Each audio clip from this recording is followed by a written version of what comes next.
What's up, everybody? Welcome back to another episode of WWE Fight Pit here at House Call Sports. My name is Sammy HT.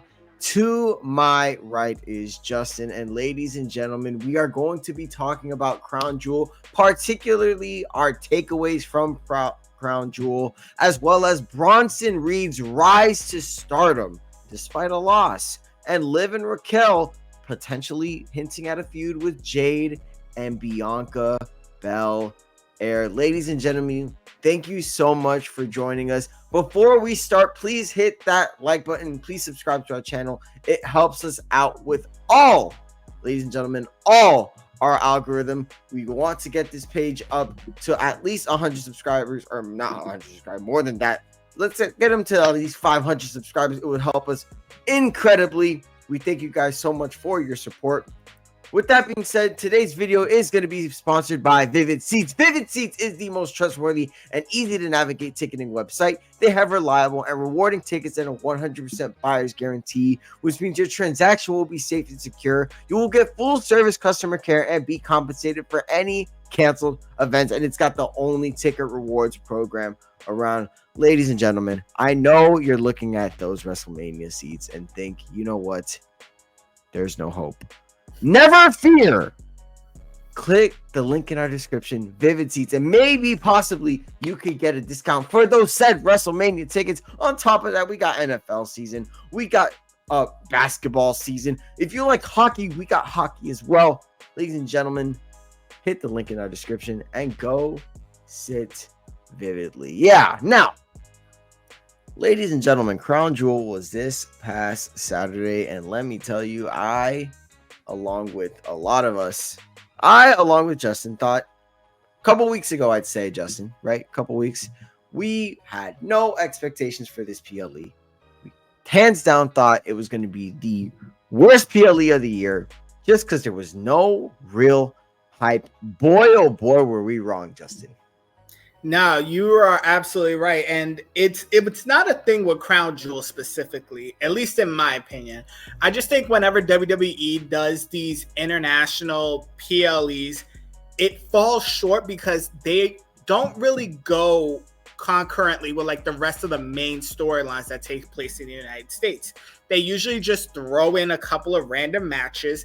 They bring in some Hall of Famers to compete. They bring in some people that you may not expect to compete from like NXT. And they just finagle a card together. They did not do that this time. They actually built storylines for this. They put matches that actually made sense in this PLE. And if you ask me, this is probably the best PLE in terms of overperforming over expectation. Yeah, I would definitely agree. I don't think anybody expected this PLE to be so stacked. We had about, I believe it was 7 total matches, which in all honesty, just blew my mind. If I'm going to count real quick, 1, 2, 3, 4, 5, 6, 7 total matches for Crown Jewel, which is different completely from the PLEs that we've got in the last couple of months. Sort of noticing a trend with Saudi Arabia PLEs and big PLEs like SummerSlam and WrestleMania. Those are the only 4 PLEs that have gotten more than 5 matches. Now that is a very interesting fact. Saudi Arabia definitely has his perks. They're definitely paying WWE well. But I will say this: if they're gonna give us PLEs like this, I do not even care. Take my money. Do not care about capitalism. Now, ladies and gentlemen, we'll go ahead and start with the Bloodline versus Bloodline storyline. Now, I want to talk about something in particular with this storyline, Justin. Sami Zayn now has officially inserted himself into this storyline officially. What do you think about that? Do you think it's the correct move? And do you think that we're heading towards a Survivor Series War Games match between these two? I would assume yes, we are. The answer to the second question is yes, and I have been calling it for months, knowing that Survivor Series has basically turned into WWE main roster War Games. You know that that's where this is leading up to. If Sami Zayn is the right person, the answer to that question is it depends. See, I personally would have rather had a Zilla Fatu signing, have him come in, join Roman, Jay, and Jimmy, and let's just have a whole Samoan brawl at War Games. But for the sake of the story, it does make more sense to put Sami Zayn in there. Let's think about everything that Sami Zayn has went through when it comes to the bloodline. That man basically became, I'm in Greek life in college, so he became a pledge or an intern if you're in the corporate world for the bloodline. He was the JD McDonough. Basically what JD is to Judgment Day, that is what Sami was to the bloodline. He was the sponge that took every single hit for that group. Right. And he finally earned the respect that he did deserve within that group. And then when the group really went way too far ahead of what Sami Zayn was willing to do, he left in his own way, took a chair shot right to Roman's back. And all these years, Sami has grown in his stardom, much to what Jey Uso has done during the same time span. They've both grown in their stardom because of this.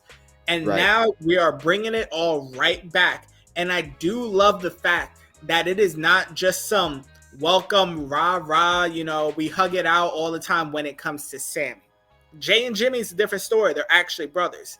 Sami, there's still that little bit of mistrust in him, especially because we did see him not too long ago talking with the bloodline in the parking lot. So where does that fall into this? But I do love the fact that they are building the storyline. I do love the fact that Sami Zayn is in it in some way. He did say that he was going to be out on Monday Night Raw. Like, I don't want nothing to do with this. But it's going to be very interesting to see what happens on Friday during SmackDown. It is going to be definitely interesting. I will say this about the Sami Zayn storyline. Sami Zayn being inserted into this storyline. I love it. My only problem with it is that I feel like we kind of just not rushed, but it kind of felt like we got here a little too quickly. And maybe I should have used the word rushed, because I feel like between Jey Uso and Jimmy Uso hugging it out on that SmackDown to them eventually making amends with Roman Reigns, I do think it was a little short. Now, I will say that they're making up with it, because clearly there's a story within that. Jey Uso and Roman Reigns are clearly, Jey Uso wants to make it very clear he's not a lackey anymore. He is day one is Jey Uso. He's above, right? He was a champion, and this is kind of why I understood why people wanted Jey to keep the title while he was in this bloodline storyline, because the aspect of Jey Uso being a champion while Roman Reigns wasn't would have made it a bit better. If you wanted it, and now I kind of see the light of why people are upset. Now, if they want to give Braun Breaker his title back, so be it. Not really too big of a problem, but I felt like there was a bit of a missed opportunity. So I think things are going a little bit faster than usual when it comes to the bloodline storyline, which usually takes a very long, slow burn. So it's very interesting. Something else that was interesting, who took the pin in this match? Roman Reigns. Roman Reigns has been pinned twice this year. At WrestleMania Night 2 and now at Crown Jewel. Now, granted, I think this was done on purpose, and Solo Sikoa did take the pin at Bad Blood. So now they're giving Solo Sikoa the clean win. Mind you, it was a clean win over Roman Reigns. No shenanigans. This was clean. And I find that very interesting. I said a couple weeks ago, Solo Sikoa should get the pin on Roman Reigns. I feel like he has deserved it. WWE has agreed. What does this mean for Solo Sikoa, though? Because, well, Solo Sikoa just pinned the Tribal Chief. What does this mean for him, Justin? It means that, at least as of now, unofficially still, because I feel like it should have took place during Bloodline Rules for it to actually be official. He is the Tribal Chief. He pinned the OTC. He pinned clean, which is what shocks me the most about the end of this match. Cleanly pinned the Tribal Chief Roman Reigns. So at least as of now, until we get to Survivor Series, that is your Tribal Chief. Yep. Solo Sikoa is now the head of the table when it comes to the bloodline. I'm sorry. We all got to admit to it. We all saw it at Crown Jewel. We saw it. We all paid $5.99 to see it. I mean, those of us who got Peacock, the rest of you international folks still got WWE Network. Anyways, we saw it. He is now truly the Tribal Chief when it comes to the bloodline. Let's see how long that lasts, though, because I could see the Ulafala taking part in some way leading up to Survivor Series. Yeah, I agree, and I think the bloodline storyline is just hitting its groove. I'm just waiting to see when The Rock gets back, what we're gonna where we're gonna go from here, man. I'm really, really damn excited. I'm excited to see, hey, is somebody else gonna join the family?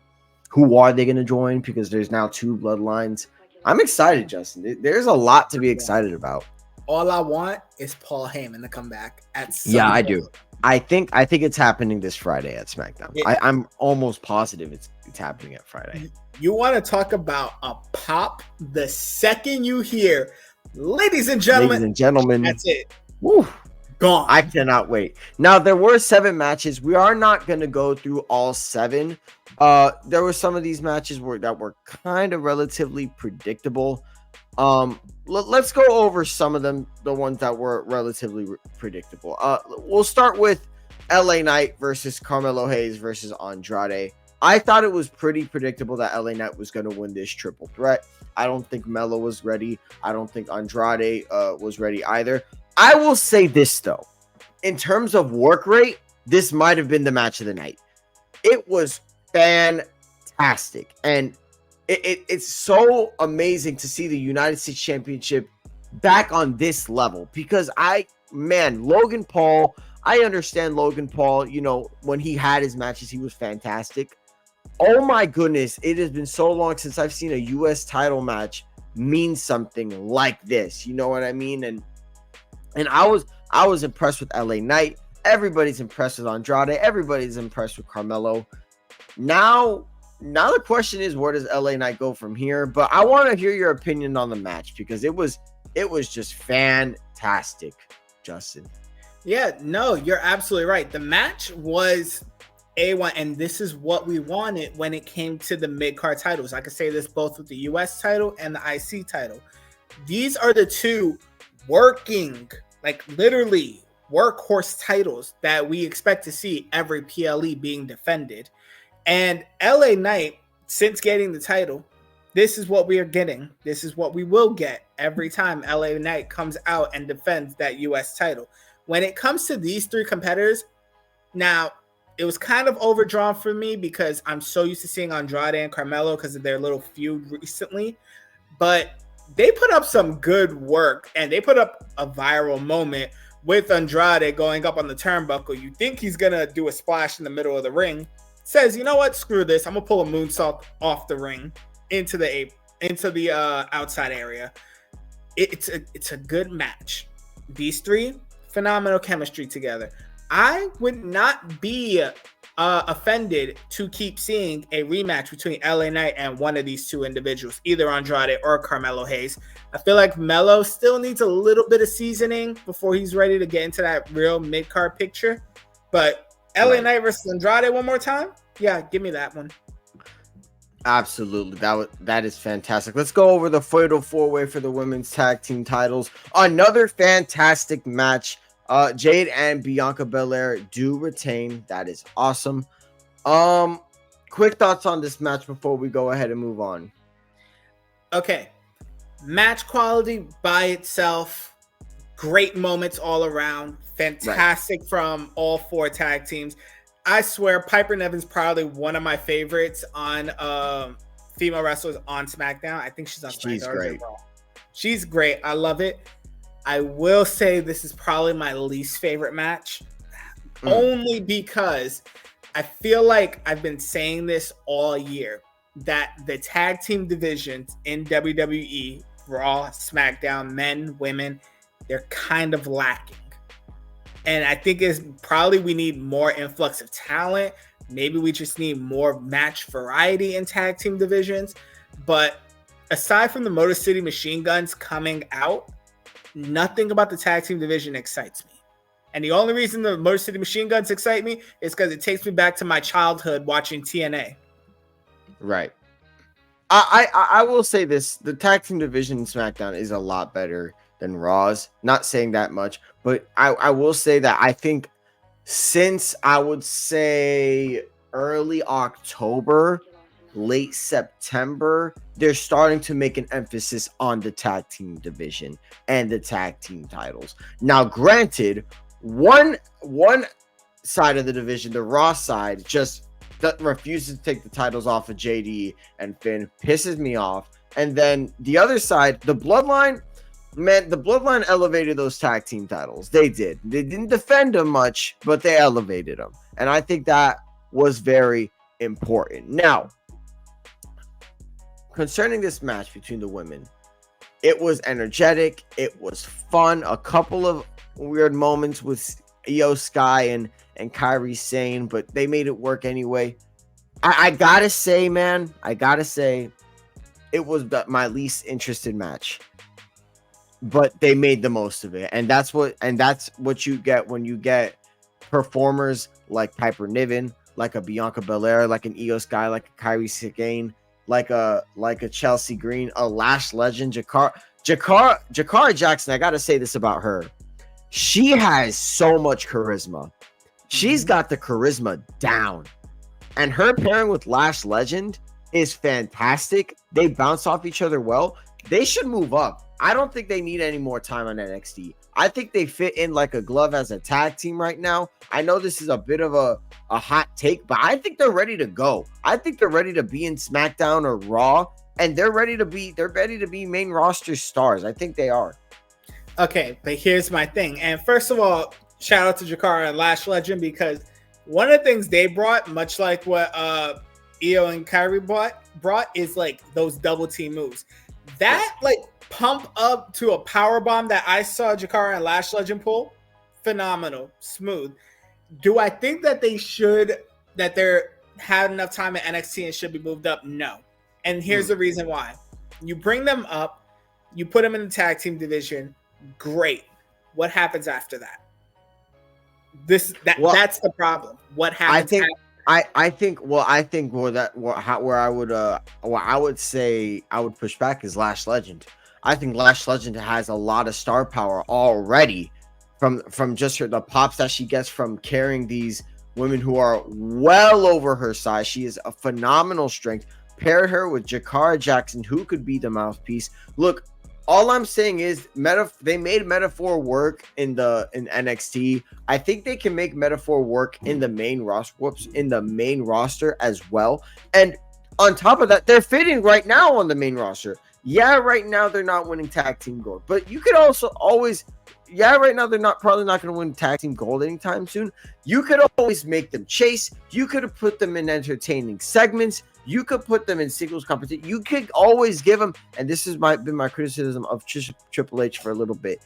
You give them something to do. Give these people something to do, because then, and only then, people will start to relate to them. People will start to get over with them. That's kind of been the problem with Triple H in the women's division. We haven't gotten familiar with Lyra Valkyria, and even though she is relatively over, we don't see enough of her for her to become more over. The same thing can be said about girls like Michin. Michin was on screen a lot. Where is she now? We were just getting to know her. Now she's off television. I want her back. What they're doing with Chelsea Green is perfect, and it's not like Triple H always has this problem, because he knows how to use like a Chelsea Green. He knows how to use like a Bianca Belair. Io Sky makes the most when she's on television, obviously, but there are so many talents in your women's division that could be so much better than they are right now, and I think you could do that with Lash Legend and Jakara Jackson. Here's my hot take when it comes to the WWE Women's Division. And this is just a suggestion. Do what you're doing in NXT with an asterisk. Get rid of the women's tag team titles and put a mid-card title in its place. That way you have more reason to have these women who are not necessarily at the top level. Like I think Io deserves to be at that top level, competing specifically for the women's world title, for the women's title. But a mid-card division for a Lash Legend, for a Lyra Valkyria, for like these women, a Chelsea Green as a mid-card champion would be the most hilarious thing and one of the most entertaining things around. So have something like that where the women who you're not necessarily seeing in the world title picture have something to compete with that's not a tag team championship, because the tag team championship is just, it's not drawing in fans like me. Like I would love to just see one person going after a mid-card title, entertaining matches, one-on-one, triple threats, fatal four-ways. That just sounds way better to me than the more comedic efforts that they're doing with these tag team divisions. I agree, man. And honestly, there's so much that they could do with this. People say that WWE, the NXT has the best women's division in the world. If they simply, kid you not, they simply just took out the tag team titles and put in a mid-card title, the exact same conversation could be had about WWE. Just saying. Now, let's move on to the next match, and we'll go ahead and talk about Bronson Reed now. Ladies and gentlemen, Bronson Reed is a star. He is a star, and right now, he is hands down the most over he's ever been. He's getting the biggest reactions he's ever gotten. And even after a Super Seth performance, even after he seemingly got not squashed, well, he literally got squashed with a curb stomp from the top rope, which was a nasty spot. It was perfect for the finish. It's insane how Bronson Reed getting up and just staring right at Seth Rollins.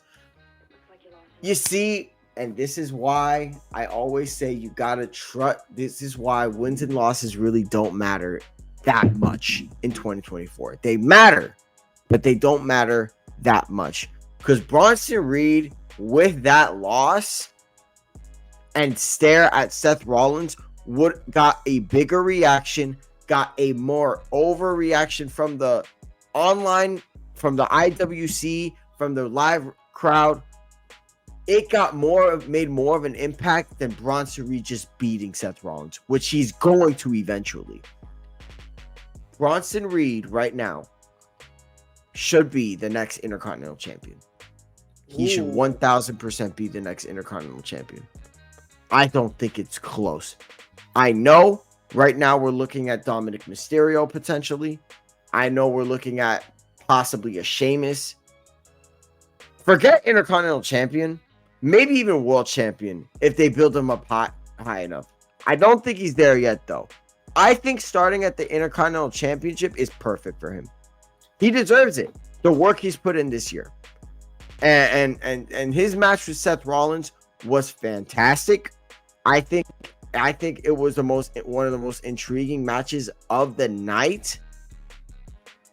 And man, and it just goes to show how that night after SummerSlam, when he tsunamied Seth Rollins 6 different times, that made Bronson Reed a star in that moment, and he's taken the ball and he's run with it. Yep. Bronson Reed is going through his Mark Henry world segment right there. Hall of Pain. Yep. Yeah, Hall of Pain. Thank you, because I was losing my track. Anyways, he's going through his Mark Henry era, where he is a big guy that is finally breaking out and ready to break you in half. I have been waiting years since Bronson Reed has been in WWE for this to finally happen. And you know what it took to finally happen? Him to go one-on-one with somebody who is up here in the company, in Seth freaking Rollins. Why? Right. Because when you have a superstar caliber talent like Seth Rollins, and an up-and-coming star in Bronson Reed, it builds him up. No matter if he loses the match, if he wins the match, as long as the match is good and you have moments that makes the crowd react, then you have made yourself a star. And Bronson Reed, welcome to the big time, because with your performance, you just made it to that level. And you want to know what really made it? Because you mentioned the part after the match where he just got up and was just staring daggers right through Seth Rollins. You saw blood on his face. You saw him stare. And then you also saw fear in Seth Rollins' face. Seth Rollins, give him for what he is. He's a very entertaining person. But when he has to show that he is serious or he is scared, he plays it perfectly. So now we just got the seed sown for another match between these two. And I do believe after that, Bronson should go after the IC title. I don't think he's ready for a world title picture. I think he needs like another couple years, honestly. If we're not throwing Jey Uso at a title picture no time soon, I don't think Bronson Reed should be getting it as soon. So I think putting him in the IC title picture is going to be perfect. Have him go up against Dom Mysterio and just watch the shenanigans go on. I just need that match. I want to see Dominic Mysterio tsunami like 10 times. I'm not gonna lie. That would hands down be the most entertaining thing we've seen this year. And before anybody gets in the comments and says, "Oh, but you can't have that match because they're both heels." Understand, Bronson is such a heel, but when he pulls out 10 tsunamis, he is the most loved person in WWE. They were literally chanting one more time when Seth was going up to the top. That was like the fourth one. Like this is this is Seth Rollins, who was missing time, right? He was missing time who got a torn Achilles at WrestleMania, a torn ACL and meniscus at WrestleMania, and now he's getting tsunami'd 4 times, and all of a sudden it's one more time. You guys are fake.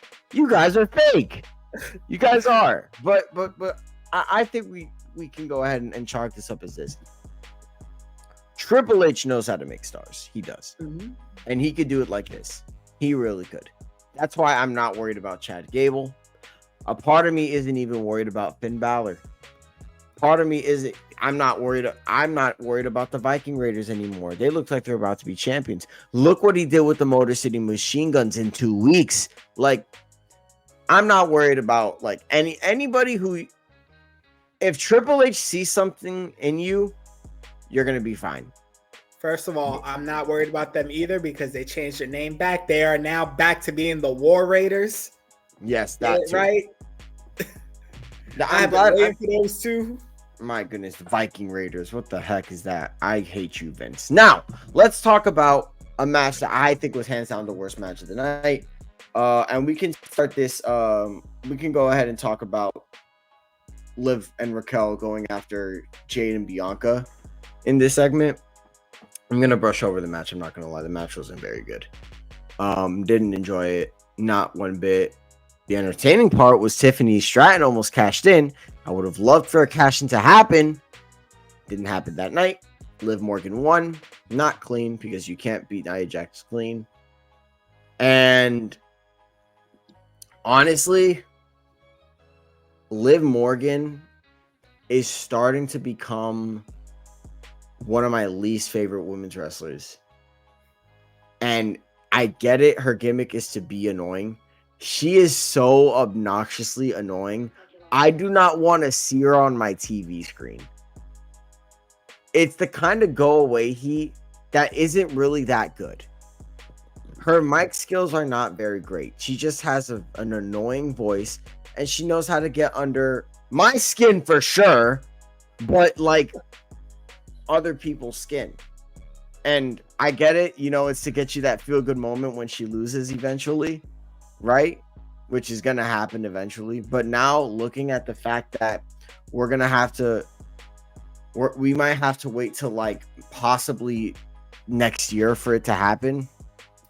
Pretty unfortunate. Now, I will say this. With Io Sky winning the Battle Royal this Monday, it gives me hope that they're going to give the title back to Io Sky. I'm hoping. But I also know, but I also know that Triple H loves doing long-term storytelling, and I just can't picture anybody else winning the title off of Liv Morgan other than Rhea Ripley, which does suck. And it looks like Liv Morgan and Raquel Rodriguez are going to be challenging Jade and Bianca for the tag team titles. Are they going to put 2 belts on Liv Morgan, Justin? What are we doing here? No, God, no. They are not putting. Technically speaking, that means they are putting 3 belts on Liv Morgan because she has the women's title. She has the god awful technical Crown Jewel Championship, which is now a ring because that's the only one she's getting. She's not getting one from Dom no time soon. And then you're thinking about possibly putting the tag team titles on her. Right. No, this is just planting seeds for when she inevitably loses her title, which I think is actually going to happen sooner than we think. If they are already building her for another feud at another division. So if we're already building up towards a tag team title picture, then there's no reason for her to be having the women's title. So that tells me if it's Survivor Series, maybe it's like a month or 2 later at another PLE, she's going to drop that title eventually. Is it going to be the Io? No, I think it is going to be the Rhea. I think the people just want Mommy to have her title back. And then we can focus on like more good matches and storylines, getting Io back in that title picture.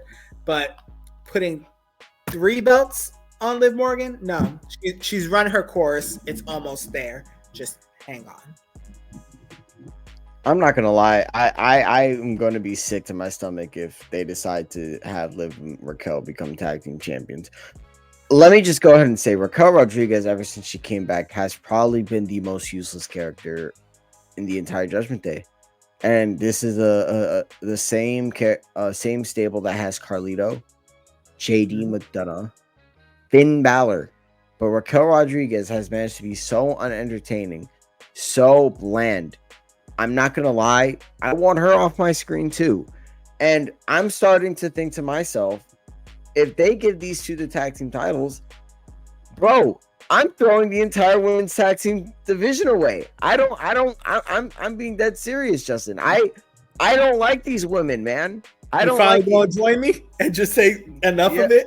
No, enough. Like I am so sick and tired of Liv Morgan. I am, and I get it. That's the point, because she's annoying, but she's not annoying in an entertaining way. Chelsea Green is also annoying, but Chelsea Green is also very entertaining and very funny. Liv Morgan is not funny. She's not very entertaining. Thank God she improved in the ring, because she doesn't have very good mic skills. To be quite honest, her whole thing with Liv Morgan, her whole thing with Dominic Mysterio is the only thing keeping her truly relevant in my eyes. Thank God they're finally pushing those 2 away a little bit.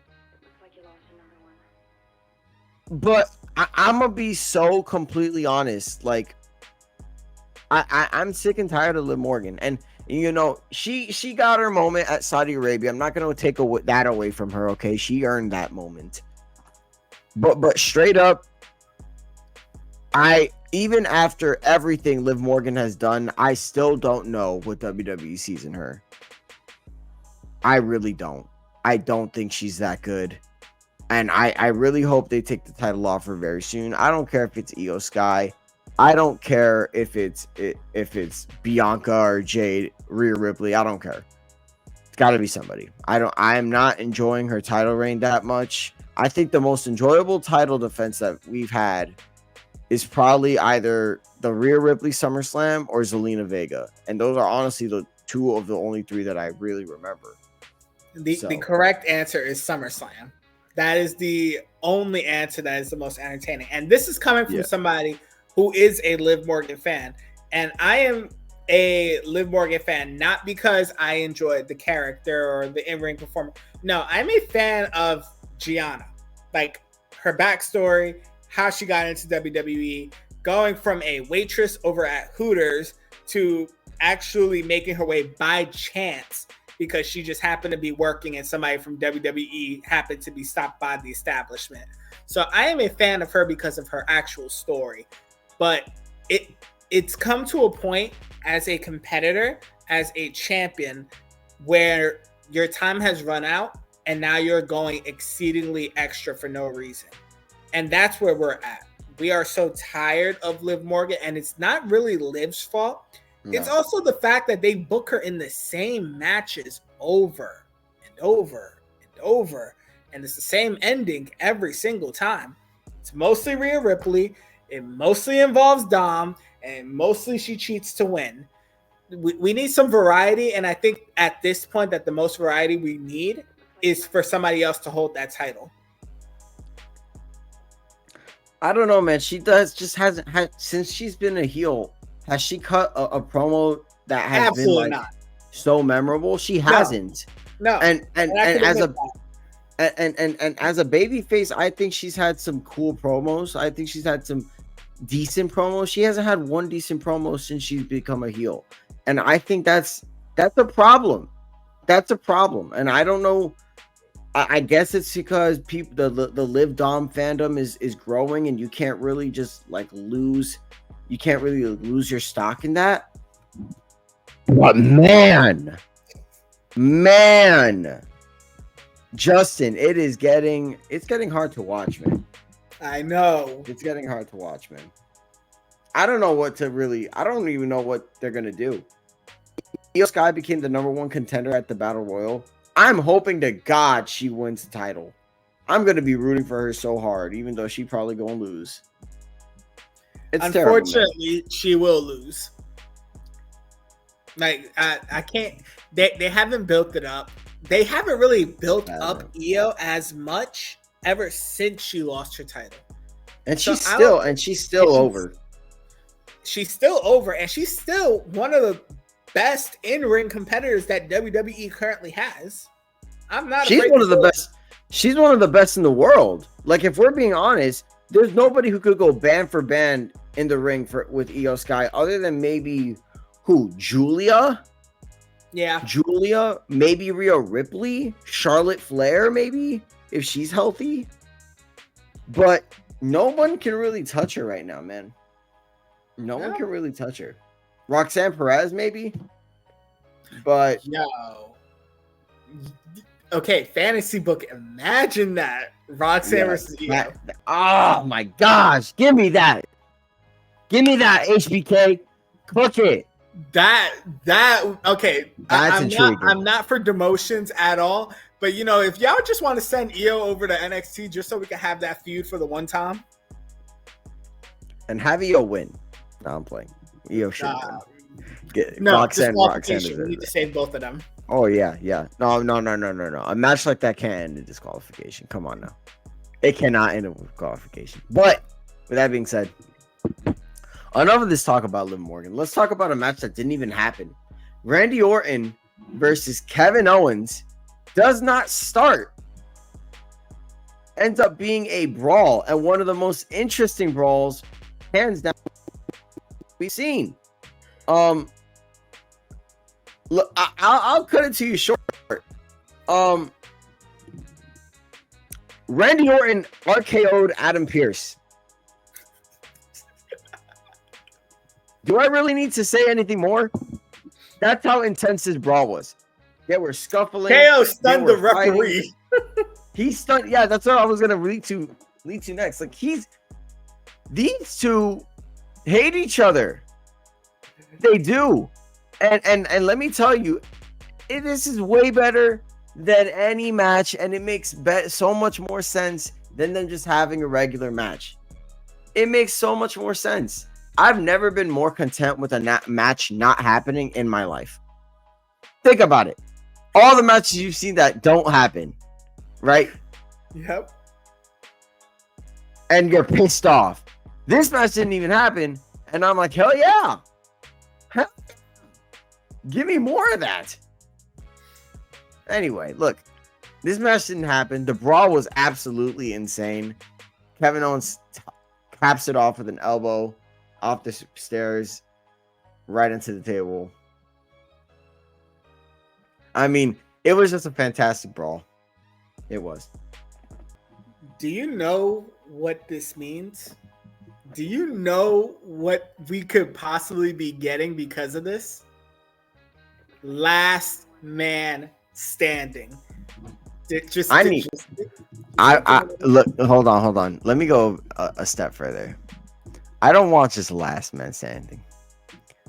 Triple H says that he's not responsible for what Kevin Owens is going to do to Randy Orton, right? Mm-hmm. Do that. Randy Orton wants this. Make this match, wherever it happens, unsanctioned. Make it unsanctioned. It makes so much sense to the story. It makes so much sense to the rivalry these two have right now, which is becoming quickly a blood feud. You are absolutely right, but, and this is the only but I'm giving to the unsanctioned match idea. We just came from an unsanctioned match with Bronson Reed and Seth freaking Rollins, so they're not going to just give us back. That was unsanctioned. That was an unsanctioned match. Really? That was an unsanctioned match. That was actually unsanctioned. Yeah. Hold on. That was actually unsanctioned. I didn't think it didn't. It was unsanctioned. Yeah, according to the match card, that was an unsanctioned match. Wow, I had no idea. Yep. Now, I had no idea it was an unsanctioned match. Wow, I am such a. This entire time, I thought that was a normal match. Not a normal match. I thought it was just no disqualification. Nope, unsanctioned. Man. Now, wow. Here, the reason why I say last man standing is because these two competitors have two of the most memorable last man standing matches that I remember ever seeing. And I've been watching wrestling for over 20 years. You got Randy Orton against Edge. And then you got Kevin Owens against Roman Reigns. Those two matches, if you don't remember them, freaking Randy Orton getting choked out with a chain at one point on some BDSM stuff. Sorry, Rob. And then you got Kevin Owens getting run over by a cart driven by Roman Reigns. Like, the amount of just insanity that can go on in a match like that with these two competitors and how creative they can be.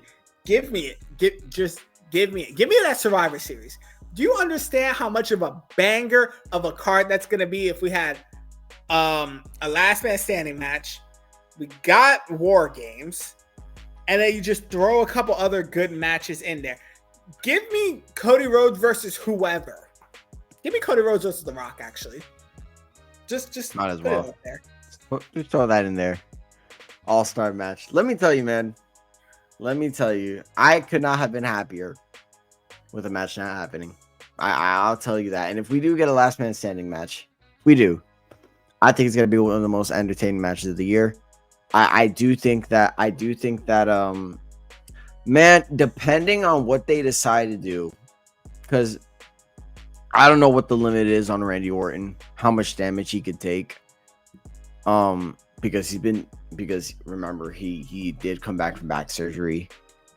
He's had numerous shoulder surgeries. Yeah, like there's so much that Randy Orton has gone through. I think it's fair to say, okay, we can't go too hard, but how can they make this a psychological battle? And I think they're going to do that a lot with that if they do that last man standing match. But clearly, there's going to be a stipulation to this match. Clearly, I think it's pretty damn obvious.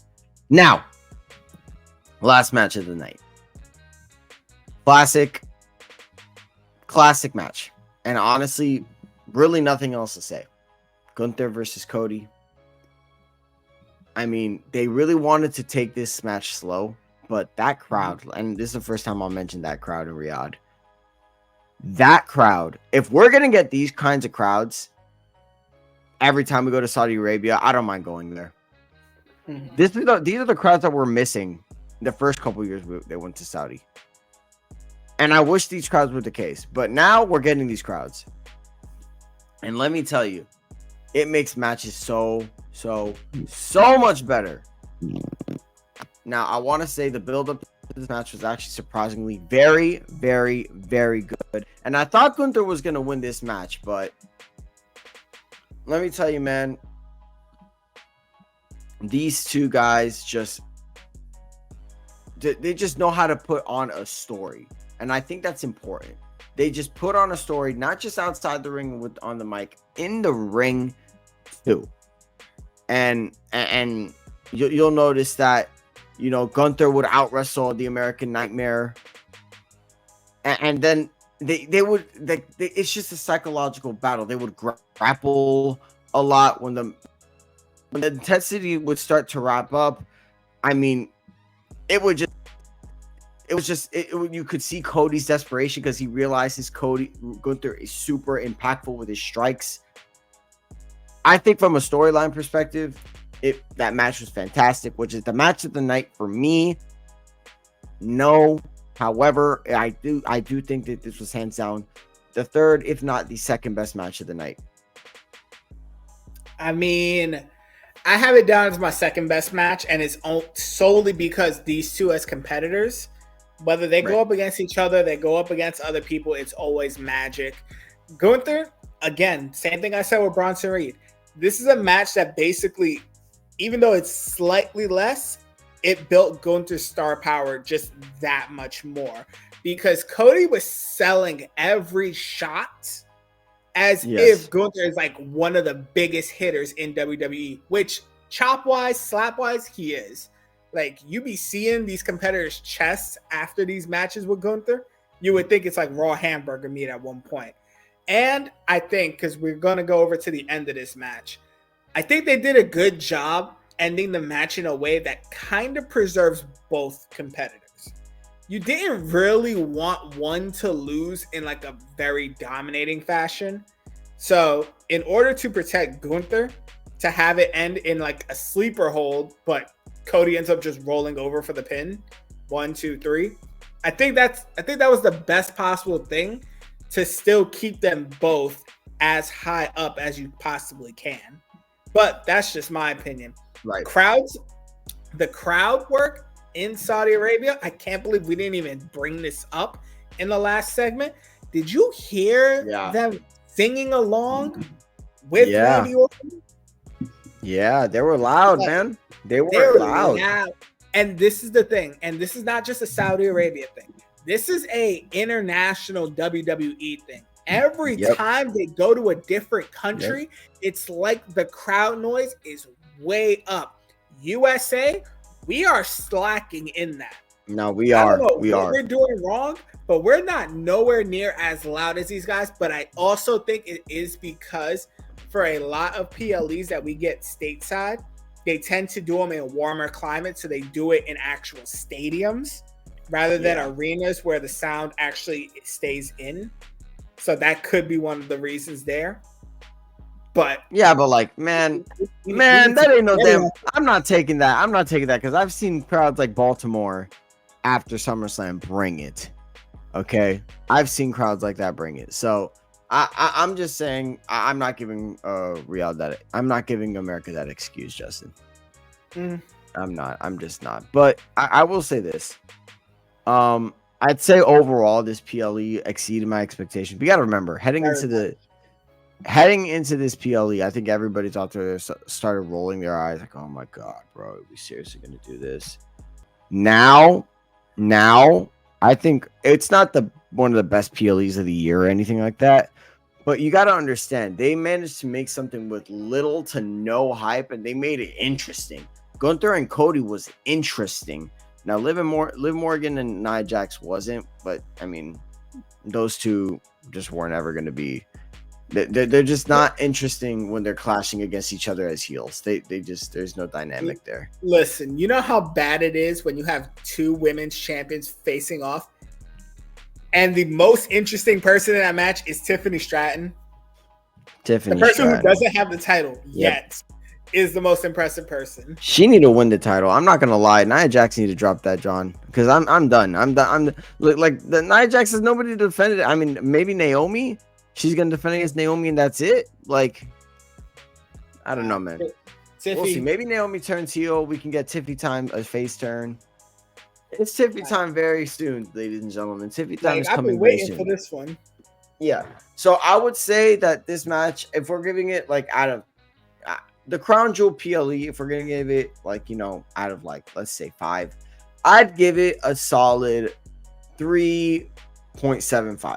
I'm not gonna give it a 4 because there were some low points in the PLE. I do feel like the fact that there are no championships that really mean anything kind of brings it down.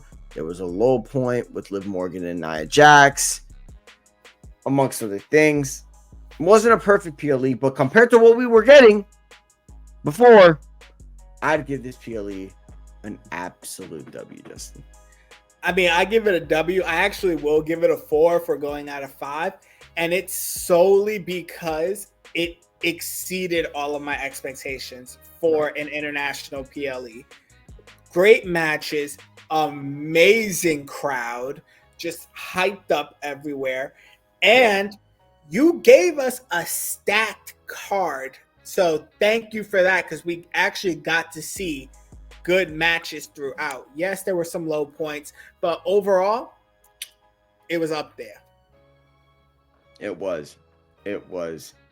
Well, ladies and gentlemen, let us know what you guys know about Crown Jewel down below in the comments section. Please follow us on all our social media accounts. Please subscribe to our YouTube channel, The Fight Pit. We upload wrestling WWE Fight Pit every single Friday or Thursday or Friday. Come join us every single time. It's always a blast. And we will see you guys next time. Peace.